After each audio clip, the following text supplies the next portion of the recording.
আসসালামু আলাইকুম। জাকাত দেওয়া থেকে সাদা দেওয়া নাকি উত্তম, এই কথা বললেন নীলিফা মণি।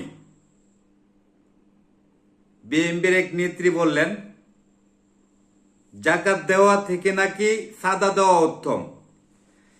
যে আল্লাহ পাক রাব্বুল আলামিন বিধান রেখেছেন, ধন দৌলত সম্পদ, কোটিপতি যারা অর্থ সম্পদ আছে তারা বাধ্যতামূলক জাকাত দিতে হবে। এই জাকাতরা কাদের কাছে যায়?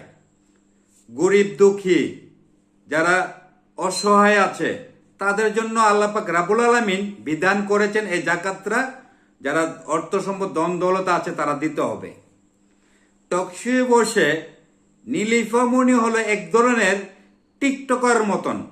টিকটকার যারা আছে তারা কিন্তু নানা রকমের কটূক্তি কথা বলে ভাইরাল হতে আসে। যেমন আজকে নীলিফা মণি একজন নেত্রী হয়ে সে টকশোয়ে বসে একটা আলোচনার মধ্যে বসে জাকাতের থেকে নাকি জাকাত দেওয়া থেকে সাদা দেওয়া উত্তম। যেই সাদাবাজদের বিরুদ্ধে দেশের জনগণ স্লোগান দেয়, যে সাদাবাজদের বিরুদ্ধে দলীয় লোক বিরোধী লোক সবাই দেশের জনগণ স্লোগান দেয়, সাদাবাজ মুক্ত বাংলাদেশ চাই, দুর্নীতিবাজ মুক্ত বাংলাদেশ চাই। আজকে এই নীলিফা মণি সাদাবাজ যুক্ত করলেন। এই জাকাত সারা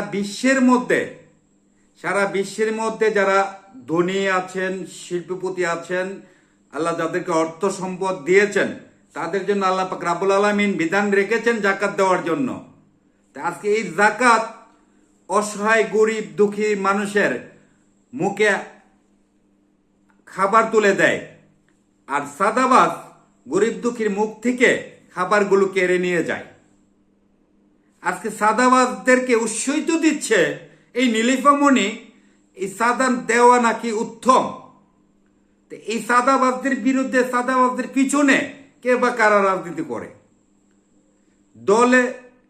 দল কি বলছে, দেশের সরকার কি বলছে, দেশের জনগণ কি বলছে সেদিকে না তাকিয়ে সে সাদাবাজদের পক্ষে নিয়ে কথা বলল এই নীলিফা মণি।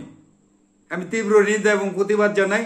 আল্লাহ যেন তারা একটা বড় ধরনের টিকটকার বানায় দেয়। সে ভাইরাল হওয়ার জন্য এই টকশোয়ে এসে এই ধরনের মন্তব্য করলেন। আর সারা বিশ্বের মধ্যে যে কোরআনে আছে, আলিম সমাজরা আছে, যাদের ধন সম্পদ অর্থ দিয়েছে আল্লাহ পাক রাব্বুল আলামিন, তারা যেন তাদের মাল ধন সম্পদ অনুযায়ী জাকাতরা আদায় করে। এই জাকাতগুলো গরিব দুঃখীদের মাঝে, সরকারি ফান্ডে গেলে গরিব দুঃখীদের মাঝে বিলিয়ে দেয়। হয়তো যার যার নিজের এলাকায়, নিজের পাড়াপড়শি যারা আছে গরিব দুঃখীদের মাঝে এই জাকাতরা বিলিয়ে দেয়, গরিবের মুখে হাসি ফোটায়। আর সাদাবাজ, চাঁদা দেওয়া উত্তম হলো এই সাদাটা গরিব দুঃখীর বুকে পাড়া দিয়ে সাদাবাজি করে, টেন্ডারবাজি করে, এই সাদা আদায় করে, গরিবের মুখের হাবার কেড়ে নেয় এই সাদাবাজটা। এই নীলিফা মণির মতন সাদাবাজটা গরিবের মুখের হাওয়ার কেড়ে নেওয়ার জন্যই নেত্রী হয়েছে। আমি তীব্র নিন্দা এবং প্রতিবাদ জানাচ্ছি।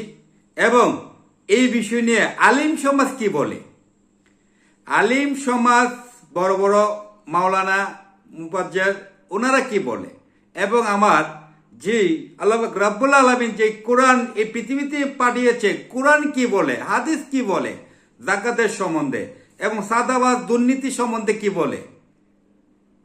যে দেশে সাদাবাজ দমন করার জন্য সারা বাংলাদেশে, সারা দেশের জনগণ উঠে পড়ে রেখেছে, সাদাবাজ দমন চাই, সাদাবাজ মুক্ত চাই, ইস্টার্ন বাস, ইস্টার্ন ঘাট, নদী নালা বিভিন্ন জায়গায় সাদাবাজদের যে মুক্ত করে যেন বাংলাদেশ চায়, এরকম স্লোগান দেয়।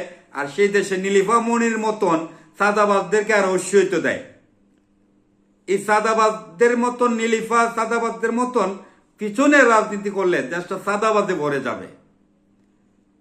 বর্তমান সরকার চেষ্টা করছেন দুর্নীতি মুক্ত, সাদাবাজ মুক্ত দেশ গড়ার জন্য। বিরোধী দলও চেষ্টা করছেন দুর্নীতি মুক্ত চাঁদাবাজ মুক্ত দেশ গড়ার জন্য। আজকে এই নীলিভামণি টিকটকার, আমার তো মনে হচ্ছে ওনাকে আল্লাহ যেন, আল্লাহর কাছে প্রার্থনা করে আল্লাহ যেন ওনাকে বড় ধরনের একটা টিকটকার বানিয়ে দেয়। উনি ভাইরাল হওয়ার জন্য ওনার এই ধরনের বক্তব্যে দেশের জনগণ ক্ষিপ্ত হয়ে আছে, তীব্র নিন্দা জানাচ্ছে।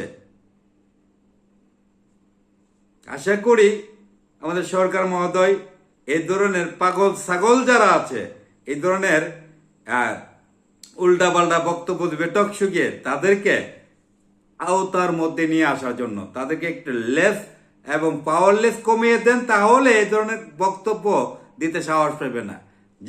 যেখানে সরকার চাচ্ছে চাঁদাবাজ মুক্ত বাংলাদেশ চায়, দেশের জনগণ স্লোগান দিচ্ছে চাঁদাবাজ মুক্ত বাংলাদেশ চাই, দুর্নীতি মুক্ত বাংলাদেশ চাই।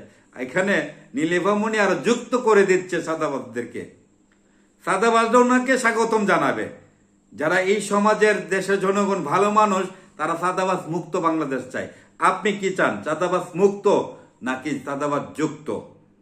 অবশ্যই আপনাদের মতামত জানাবেন। সবাই ভালো থাকবেন। আমি গাজী মুখলেস বিদায় নিলাম। আসসালামু আলাইকুম।